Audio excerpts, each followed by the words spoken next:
मैं शिक्षा मंत्रालय और यूजीसी को भी आग्रह से कहूंगा कि आयुर्भौतिकी और आयुर्रसायन शास्त्र जैसे विषयों को लेकर नई संभावनाओं के साथ काम किया जाए। इससे रिसर्च को ज्यादा से ज्यादा बढ़ावा देने के लिए इंटीग्रेटेड डॉक्टरल और पोस्ट डॉक्टरल करिकुलम बनाने के लिए काम किया जा सकता है। आज मेरा देश के प्राइवेट सेक्टर, हमारे स्टार्टअप से, उनसे भी एक विशेष आग्रह है। देश के प्राइवेट सेक्टर नए स्टार्टअप्स को आयुर्वेद की ग्लोबल डिमांड को स्टडी करना चाहिए और इस सेक्टर में होने वाली ग्रोथ में अपनी हिस्सेदारी सुनिश्चित करनी चाहिए। आयुर्वेद की लोकल शक्ति के लिए आपको दुनिया भर में वोकल होना है। मुझे विश्वास है कि हमारे साझा प्रयासों से आयुष ही नहीं बल्कि आरोग्य का हमारा पूरा सिस्टम एक बड़े बदलाव का साक्षी बनेगा। साथियों, आप भली भांति ये भी जानते हैं कि इसी साल संसद के मॉनसून सत्र में 2 ऐतिहासिक आयोग भी बनाए गए हैं। पहला, national commission for Indian systems of medicine और दूसरा, नेशनल कमीशन फॉर होम्योपैथी।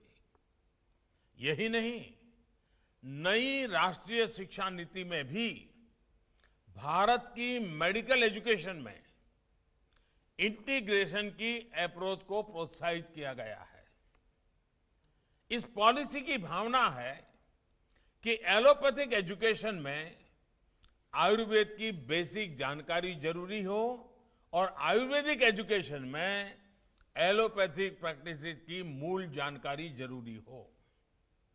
ये कदम आयुष और भारतीय पारंपरिक चिकित्सा पद्धति से जुड़ी शिक्षा और रिसर्च को और मजबूत बनाएंगे।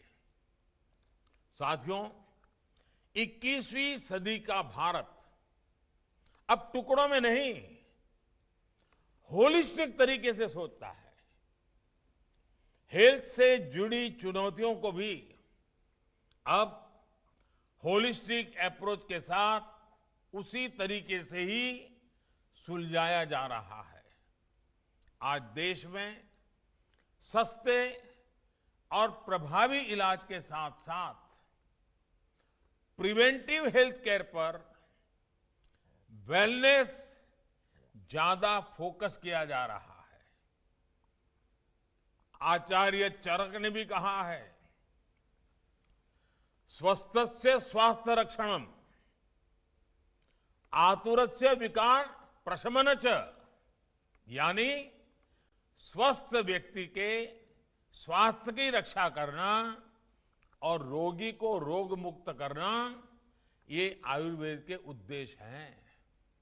स्वस्थ व्यक्ति स्वस्थ ही रहे, इसी सोच के साथ ऐसे हर कदम उठाए जा रहे हैं जिससे बीमार करने वाली स्थितियां दूर हो। एक तरफ साफ सफाई, स्वच्छता, शौचालय, साफ पानी, धुआं मुक्त रसोई, पोषण, इन सभी पर ध्यान दिया जा रहा है, तो वहीं 1.5 लाख हेल्थ और वेलनेस सेंटर्स हिंदुस्तान के कोने कोने में तैयार किए जा रहे हैं।